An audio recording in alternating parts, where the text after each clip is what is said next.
অবৈজ্ঞানিকভাবে ২০৮ নম্বর জাতীয় সড়কের ধলাই নদীর উপর সেতু নির্মাণ করার মাশুল গুনতে হচ্ছে দক্ষিণ মানিকভান্ডার পঞ্চায়েতের এরারপাড় গ্রামের বাসিন্দাদের। ইতিমধ্যে গ্রামের বহু বাড়িঘর সহ কৃষি জমি নদীগর্ভে তলিয়ে গেছে। বাকি বাড়িঘরও যে কোনো সময় তলিয়ে যাবে নদীগর্ভে।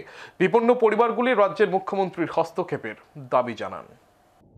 4 বছর পূর্বে NHDCL এর তত্ত্বাবধানে একটি নির্মাণ সংস্থা 208 নম্বর জাতীয় সড়কের দক্ষিণ মানিকভান্ডার পঞ্চায়েতের এরারপাড় ধলাই নদীর উপর সেতু নির্মাণের কাজ শুরু করে। সেতু নির্মাণ করার সময় এরারপাড় গ্রামের বাসিন্দারা একসাথে মিলিত হয়ে সেতু নির্মাণের কাজে বাধা দেন। সেই সময় গ্রামবাসীদের বক্তব্য ছিল, নির্মাণ সংস্থা অবৈজ্ঞানিকভাবে দীর্ঘ সেতু নির্মাণ করছে।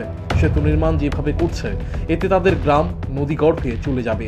কিন্তু গ্রামবাসীদের বক্তব্যে কর্ণপাত করেনি নির্মাণ সংস্থা। গ্রামবাসীরা এই নিয়ে ধলাই জেলার জেলাশাসক থেকে শুরু করে মহকুমা শাসকের নিকটও লিখিতভাবে অভিযোগ জানান।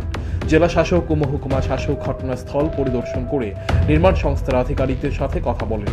সেতু নির্মাণের ফলে গ্রামবাসীদের যেন কোনো ক্ষতি না হয় সেই দিকে নজর দেওয়ার জন্য নির্দেশ দেন। কিন্তু নির্মাণ সংস্থা তাদের মতো করে সেতু নির্মাণ করে চলছিল।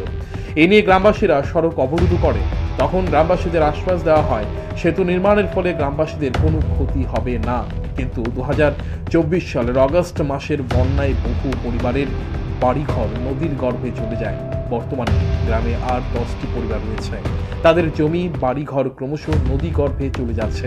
গ্রামবাসীদের অভিযোগ, অবৈজ্ঞানিকভাবে ধলাই নদীর উপর সেতু নির্মাণের ফলে বর্তমানে এরারপাড় গ্রামের বাড়ি ঘর সহ কৃষি জমি ক্রমশ নদী গর্ভে চলে যাচ্ছে।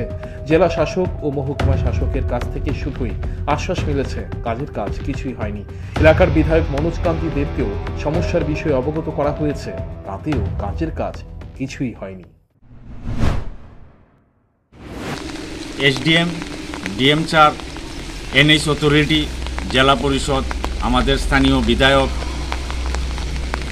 সবাই এসে পরপর ভিজিট করে গেছে এবং DM স্যার লিখিত দিয়েছেন যে তারা সেই যেই জায়গাটা ভেঙে গেছে তাদের NH এর ভুলের কারণে এই জায়গা প্রোডাকশন দিয়ে তারা মাটি ভরাট করে দেবে, সেই কাগজও আছে। SDM স্যারও সেই NH অথরিটি নিয়ে ভিজিট করেছেন, কিন্তু আমরা শুধু দেখেই যাচ্ছি, কিন্তু কাজের কাজ কিছুই হচ্ছে না এখন অবধি। তাদের সেই দুর্দশা দেখে আমরা প্রত্যেকবারই এটাতে নিউজ করেছি বা যারা জনপ্রতিনিধি বা প্রশাসনিকভাবে আমরা যা আমাদের বলার গ্রামবাসী হিসাবে আমরা বলছি, কিন্তু কাজের কাজ কিছু হচ্ছে না।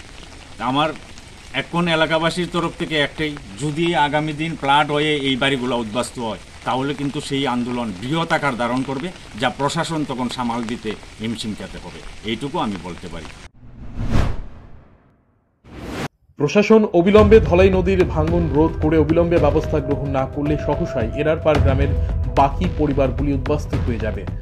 তখন এলাকার লোকজন বৃহত্তর আন্দোলনে সামিল হবে, আর সেই আন্দোলন সামাল দিতে পারবে না প্রশাসন, এমনটাই দাবি এলাকাবাসীদের।